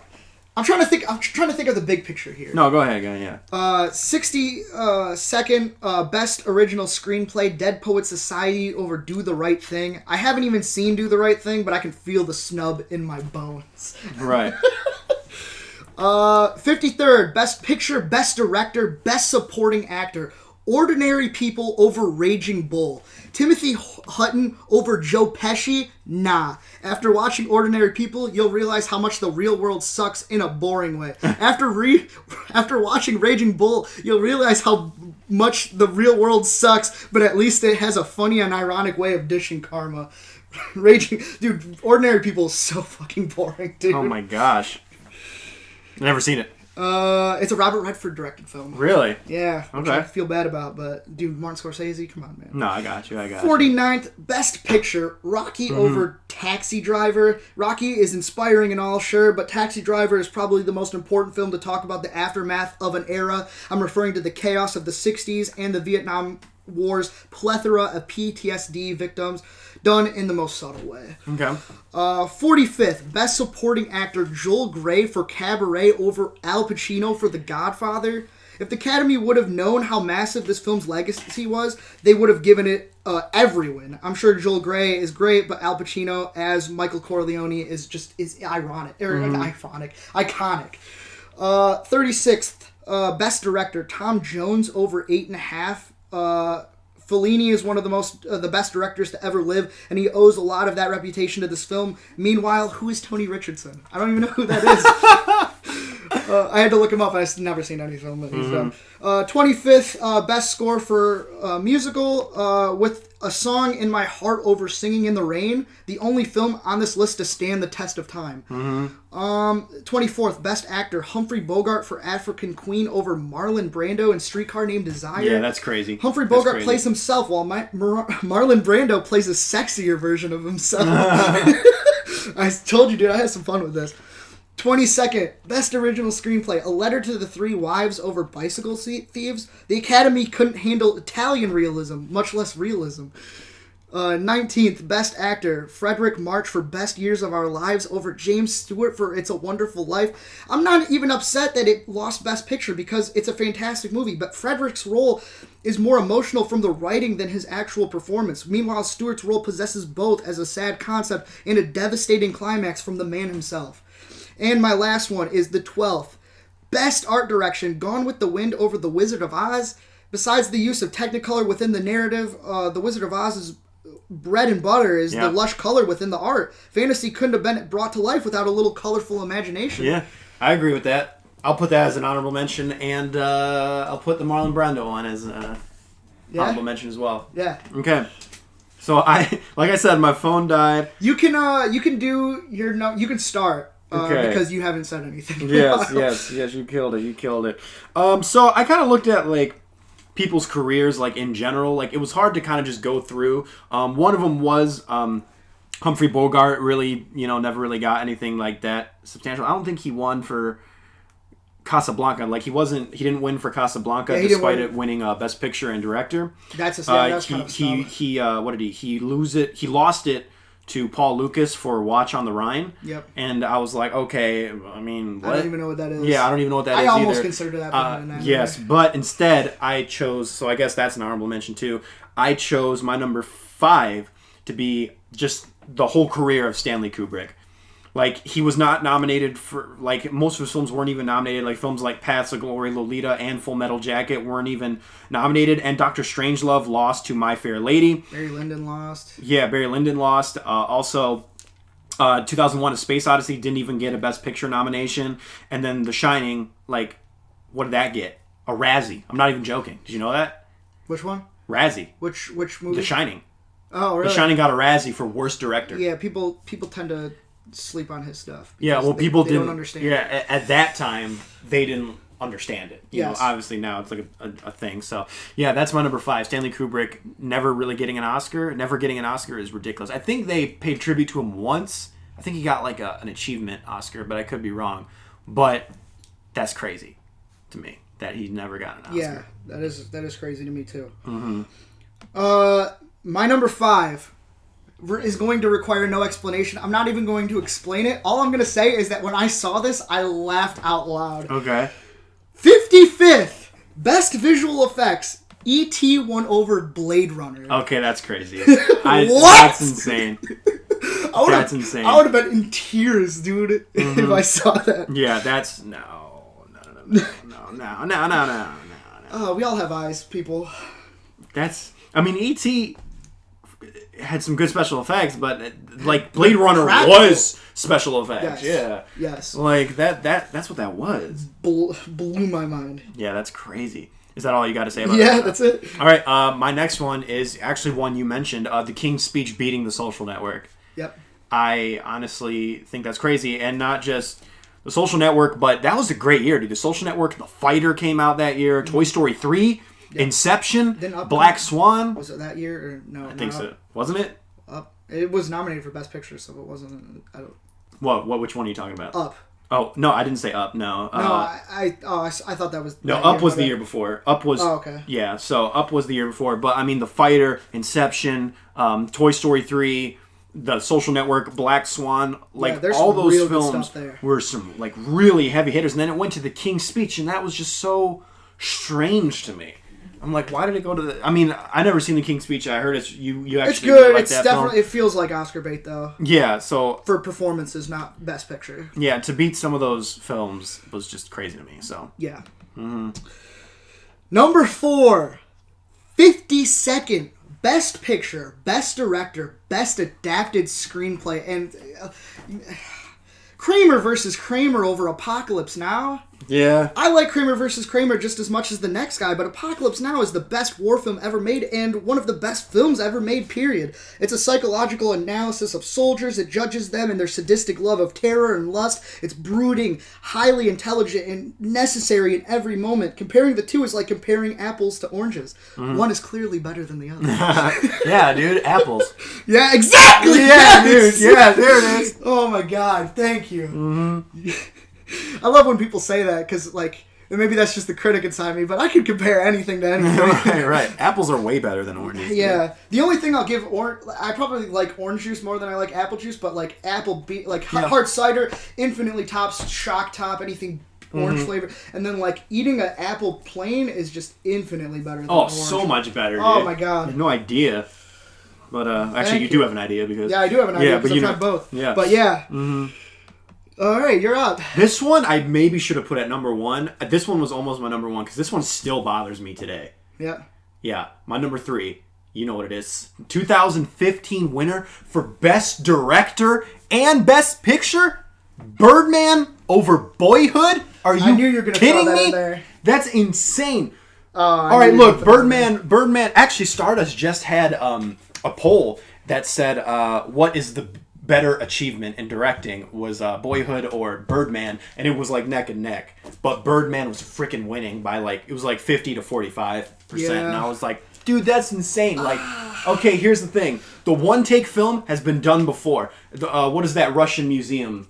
film called? Do you remember? Russian Ark. Russian Ark freaking did it. Silent House did it. There are a lot of films but that Russian Ark did it like in one take. In an actual one take. Yeah, Russian Ark did it. Silent House has done it. There have been a lot of films that have done the... Rope has done it. Alfred Hitchcock did that shit way before anyone else. Okay? Like, that shit is cool. Don't get me wrong. But is it cooler than actually making a coming-of-age film that took 12 actual years to make? That you actually took a section of every year for 12 years to make a narrative film. That is insane. And every single year, he would talk to the actors in it and say what's in, what is like the trends now, what can I throw in this to make it feel more genuine. Yes, it is the best coming of age movie of all time because it adheres to what the coming of age movie should be, because you're literally watching a kid come of age. There's no Hollywood melodrama. There's maybe one tiny scene with the waiter that was a bit too Hollywood, but that's my only gripe of that film. That film is amazing. It's unpretentious, unlike Birdman, and Richard Linklater is not only one of the most underrated directors of all times, but he always innovates, dude. Even with, we were just talking about, was it Waking Time, you said? Waking Life. Waking Life and A Scanner Darkly. A Scanner Darkly, yeah. That was awesome, dude. To have like a rotoscope thing like that. He's always pushing boundaries. He made one of the best romantic trilogies of all time. He can do like almost anything. You know about what Slacker is, right? Do you know the gimmick between that? I don't know the gimmick of that. What was that? Literally, it takes place. It's a conversation where Richard Linklater himself gets into a taxi car, starts having a philosophical conversation with a guy. Then it follows that guy, and he has a conversation with another person. Then it follows that person, and that's how the whole film goes. Dang, it just keeps following one person to the next. That's what I'm talking about, dude. Like, he deserved that Oscar. That's never been done before.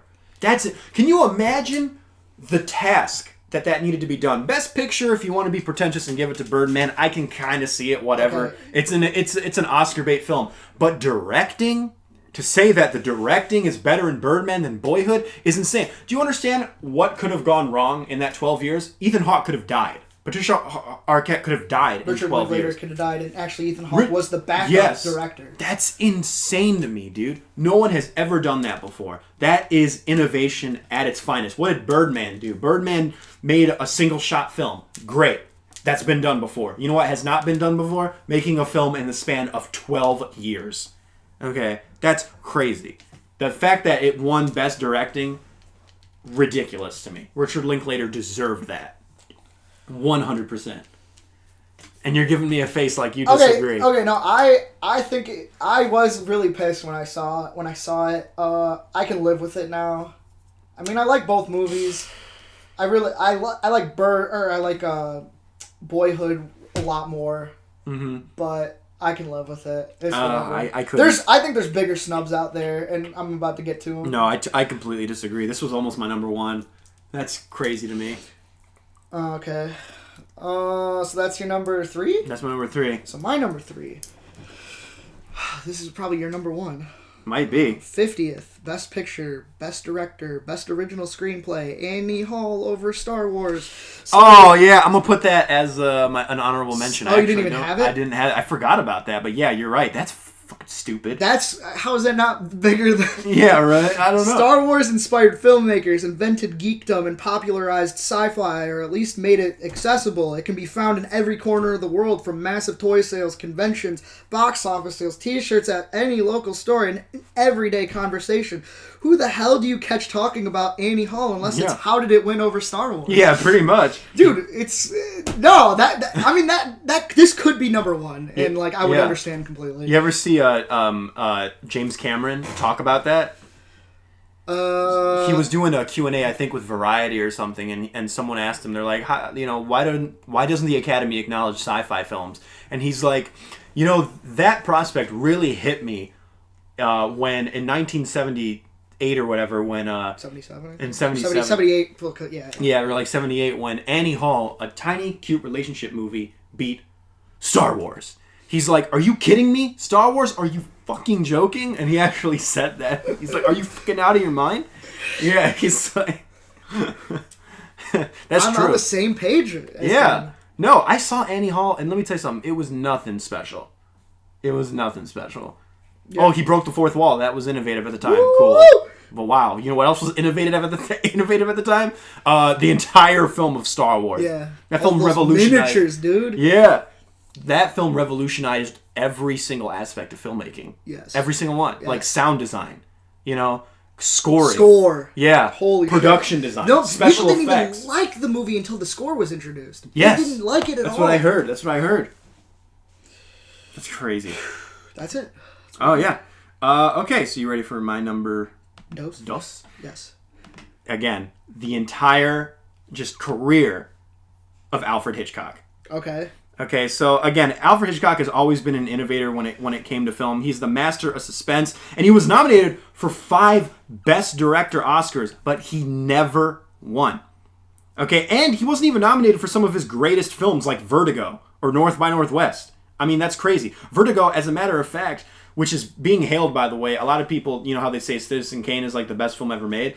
Vertigo, actually, I think for the British Institute or something like that, the British Film Society, they replaced Citizen Kane recently with Vertigo, which, by the way, was only nominated for sound design and art direction. Yeah. That's it. That would have been a really good option, but I was trying to lean towards like movies that were nominated for a certain category that lost to another film, just because it would have been a lot easier. Yes. And there could have been a million fucking things that I could have put on here. Yeah, but that's not how I viewed it. That's how we view our lists. They're different. Yes. So, yes, Alfred Hitchcock, that's crazy. Yes, I agree. Mm-hmm. My number 2, which, mind you, our number 1s are the same. 41st, literally everything it was nominated for, but especially Best Director, Oliver over 2001: A Space Odyssey. Yeah. Fuck you! Mm-hmm. Kubrick invents technology to make movies look like a giant magic trick. Anyone who thought they had it figured out had to go back to the drawing board. If you weren't perplexed by 2001, even if you saw it yesterday for the first time, you just weren't paying attention. 100%. That's ridiculous. It's fucked up. Okay, so your number 1's the same as mine. Yes. Do you know what number? Do you know what Oscar number it was? No, just tell me. What was the Oscar It was number? number 14th. The 14th 1942 Academy Awards ceremony. Everything it was nominated for, but especially Best Picture. Best Picture.